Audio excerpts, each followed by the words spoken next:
মৃত্যুর দিনটা মুমিন ব্যক্তির জন্য হয় ঈদের দিন। তার বিদায়ের মুহূর্তটা আমার কাছে সেরকমই মনে হয়, সেটা জন্য ঈদের দিন তার জন্য। আমরা তাকে বিদায় দিচ্ছি, হয়তোবা তাকে স্বাগত জানানোর জন্য আল্লাহর পক্ষ থেকে লক্ষ কোটি ফেরেশতাকে আল্লাহ পাঠিয়ে দিয়েছে। মুমিনের দিনটা ঈদের দিন, তারা স্বাগত জানার জন্য অপেক্ষা থাকে বহুদিন পরে।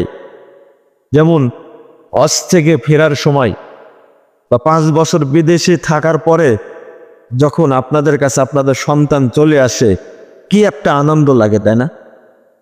ঠিক দুনিয়া ভ্রমণ করে আল্লাহর সন্তুষ্টি অর্জন করে যখন একজন বান্দা আল্লাহর কাছে ফিরে যায়, তখন তাকে স্বাগত জানানোর জন্য ফেরেশতারা এবং তার সাথীরা, আত্মীয় স্বজন উন্মুখ হয়ে থাকে যে আজকে সে আমাদের কাছে আসতে মিলিত।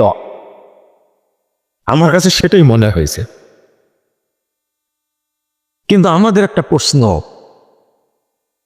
আমাদের মৃত্যুর দিনটা কি এরকম হবে? বুঝেন মনে হয় কথাটা।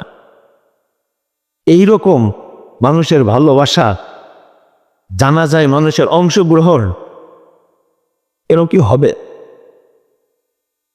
আমি মনে করি এই শ্রদ্ধাটা দাওয়াতি তাবলীগের একটা বড় ফল, একটা ফলাফল।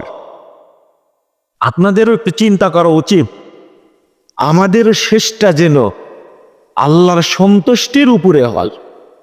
আল্লাহ যেন আমাদের কবুল করে।